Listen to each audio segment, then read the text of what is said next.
Welcome to our Impulse podcast, brought to you by Rayhow New Ventures. I'm Niels Wagner. We're thrilled to welcome a true innovator and leader in the world of corporate partnerships and venture building. Natalie leads global startup partnerships at PepsiCo and brings a wealth of experience to the table as a former high-tech and M&A lawyer as well as venture capitalist. She's passionate about driving visionary products, fostering long-term partnerships, and creating meaningful impact through collaborations with startups, VCs, and tech enthusiasts. In this episode, we'll dive into how she identifies and scales cutting-edge startups and how a global giant like PepsiCo successfully works with young and innovative companies. Join us for an insightful conversation that explores the intersection of innovation, business strategy, and entrepreneurship. Welcome, Natalie. Thank you, Niels. Thank you for inviting me. So, Natalie, I'll have introduced you a bit more in detail in the intro. Also, quickly outlining your role at PepsiCo, but maybe for the audience, could you just outline, the way in which you approach startup collaborations, and what is the overall intent for a large corporate to work with startups the way you do? Absolutely. So maybe I'll start with a short introduction to PepsiCo Labs and what we do. So PepsiCo Labs is essentially the tech venturing and innovation arm for PepsiCo. So we work with the different functions across the business to help identify what are the big priority areas that they're looking to solve. What are our strategic needs as a company? What we really want to achieve through collaborations with new startups and emerging technologies. We then go out and scout the market. We have a very wide network of venture capitals, thought leaders in the respective functions that we're supporting to really help us find the best-in-class solutions that we can then go out, test them in our environment, do POCs, do pilots, and the ones that have a successful outcome and really meet our business goals and needs, we then scale them up and we create a more meaningful partnership, sometimes through investments or co-developments. So in essence, we're looking to find new solutions to solve our biggest priorities at PepsiCo. So that's what we do. And then how do you identify the right startups? I mean, I understand that, engaging with your organization, you probably have a pretty good map of where there are some pain points, et cetera. What are then really the next steps to find possible solutions?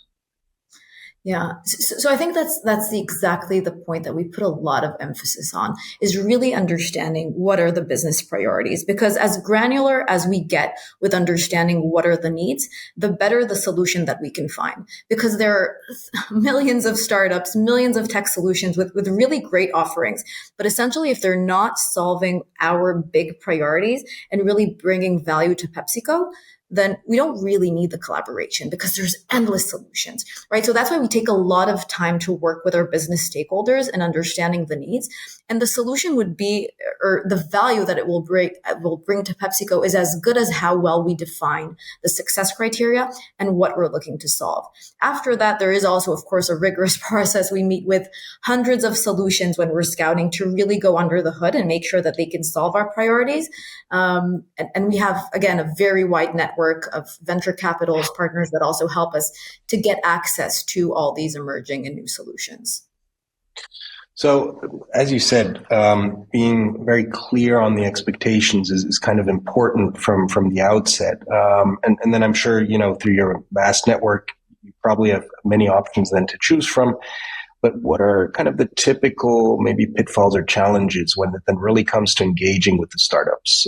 Because we know that, a company like PepsiCo, a large corporate, that just works in different ways, speaks a different language. How do you also kind of help to overcome these cultural differences? Yeah. So that's something that we deal with a lot, right? And I think the challenges that we see vary depending on the stage of the solutions that we're working with, right? Typically when it's earlier stage companies, I see that sometimes they underestimate corporate complexity, right? The more experience that they have working already with larger enterprise, the more well prepared they are with understanding a metrics environment, how to even engage with different stakeholders, whether it's a technical team, whether it's a business owner, owner, whether it's an innovation team. So first of all, really understanding the landscape, who you're talking to, how you're selling to them is critical, right? For us, another challenge, but this is maybe after we start working with these solutions, is really showing quick ROI and value and showing the results.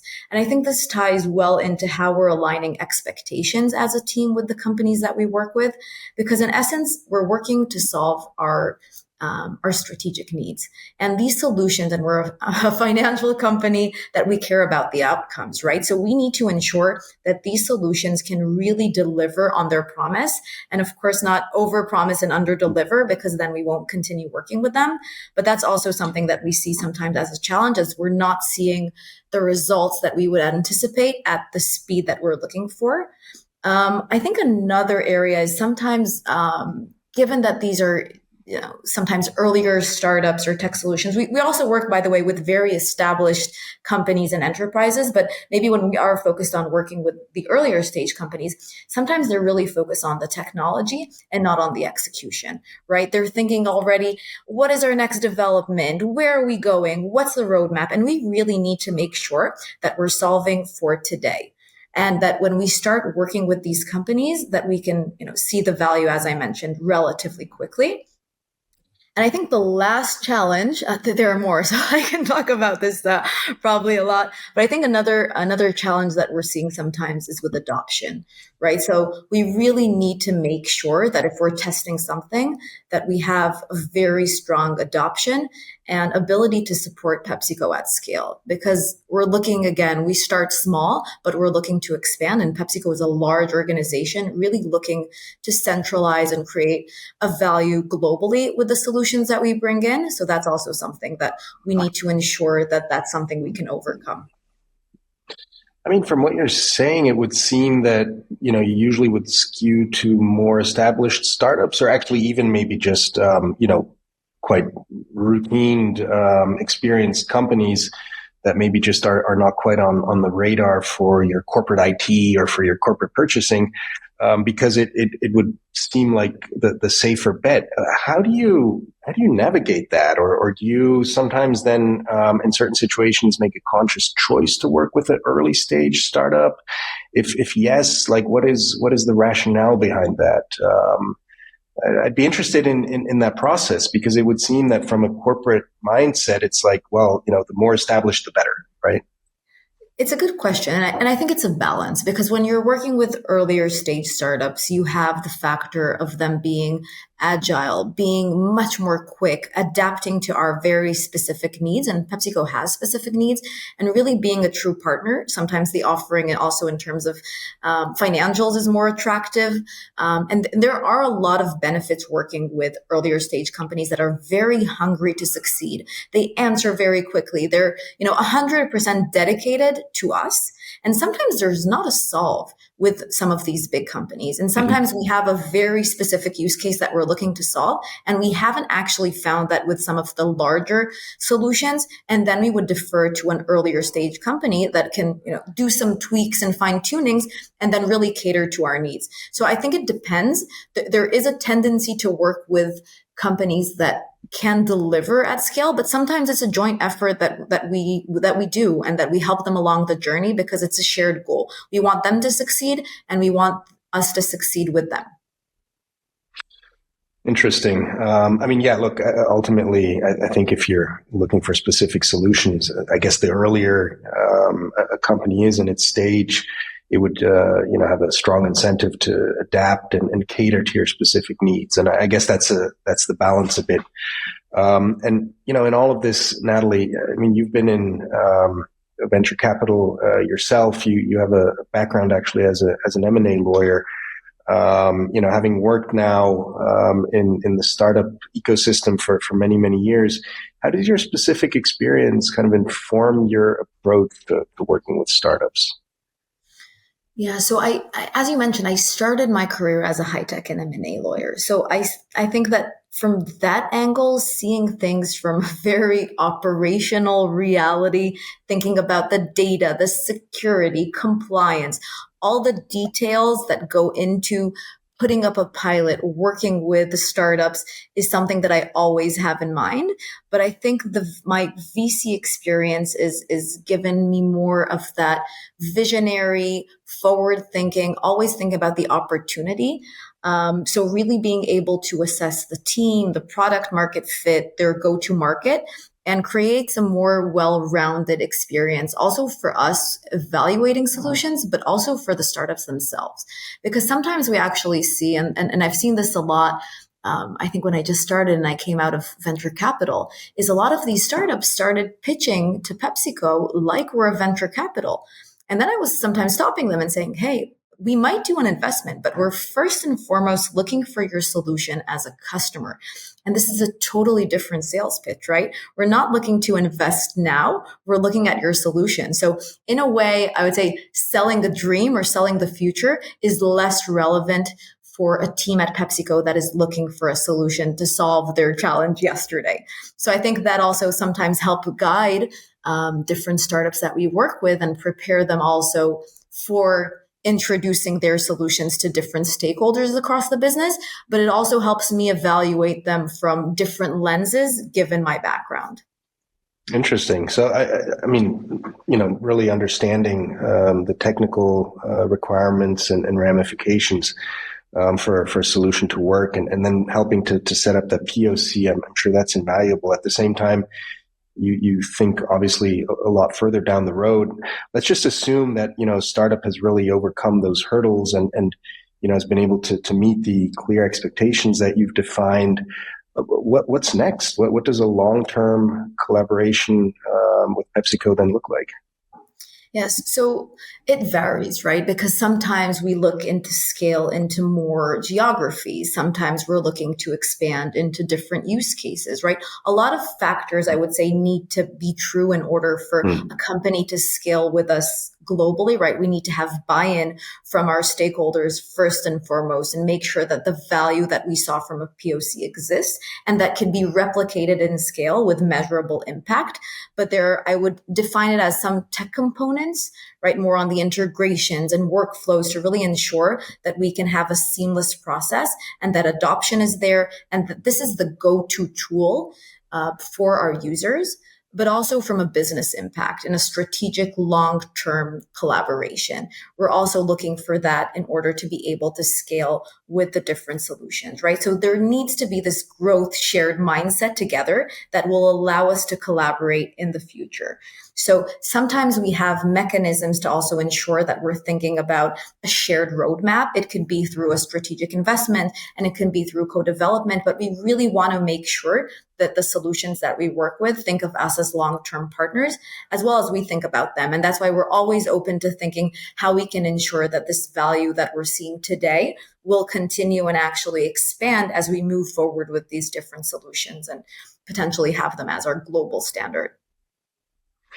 And if we think about, one of these, let's say, successful collaborations with a long-term perspective, let's say you even make a strategic investment, can you tell us a little bit about maybe, is there a certain ratio, out of 10 cases, how often would you actually consider an investment? And what are the implications? Does that mean you would get a board seat?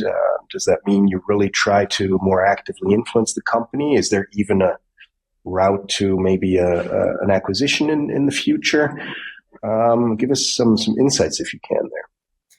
Yeah. So for us, we are first and foremost only strategic investors, right? So we think about the value from a strategic perspective. And if we do decide to invest in a company, the strategic rationale would need to be above and beyond what we're seeing from a commercial lens, right? So the ratios would vary by department and by, different factors. But essentially we are looking to create a true value add for us and for the company. So it can be through various ways of deal structuring, and we've done many. But the intent is to create something that's just above and beyond our commercial agreement. So it could be IP, it could be additional co-creation, but the strategic value really needs to be there. And has that led to an M&A at one point already, or is that not necessarily in focus that you acquire these companies? Yeah, so that's less of our focus, right? PepsiCo Okay. as a whole does a lot of M&A, but we're focused on really the strategic value from a tech lens that we can Okay. bring to the business. Yeah. Maybe just to follow up there, to understand a little bit, the impact or the magnitude of some of these collaborations, because I guess the concern is for such a large company, what does it take to really move the needle in a significant way? Do you have any examples there that you could share? Sure. So over the course of the last few years, we've actually partnered and piloted over 100 solutions across the business. So this spans from marketing tech to supply chain to procurement to HR. And we're really seeing the business impact with these solutions, right? These are only pilots, but we've scaled multiple of them within our organization globally. And all of these solutions, when we're starting this, as I started with the big priority areas, we're really making sure that the size of prize is substantial. So we've saved and created an opportunity with these startups of over hundreds of millions of dollars in savings from the business, right? Whether it's automating our procurement tech, whether it's bringing in new sensors to predict downtime in our machines, whether it's agriculture solutions that are saving us billions of dollars in terms of water saving. We're really focused on the impact of all of these solutions. And we're making sure that's also very well communicated with the solutions on what will be the measurable impact when we start these collaborations, right? So we want to make sure that we're aligned on the business impact that we can bring. And we're seeing actually a new wave of also companies that are willing to commit to a certain ROI. And if not, they'll give us our money back. We're not, that's one model that they can take because everyone is focused on the true value that they can bring with their solutions. And I think that's an understanding today that we're seeing more of that these companies have when starting to work with us and thinking about the impact. Wow, that's a really powerful testament to the impact of your approach. Great, thanks for sharing. And maybe then just focusing on another area, you said before you have a great network also towards VCs, et cetera. Can you shine a bit of light on, how you use that network, and how does that really inform maybe your pipeline of potential startups, or are there maybe some other forms of collaborations with VCs? Sure. So we put a lot of effort on creating meaningful partnerships with our venture capital ecosystem. So we have a very wide network globally. So I would maybe divide it into three parts that we partner with our venture capitals. The first is when we ideate or when we think about some of the strategic pillars that we want to solve. I would say 85 to 90% is really solving the internal needs defined by our business stakeholders.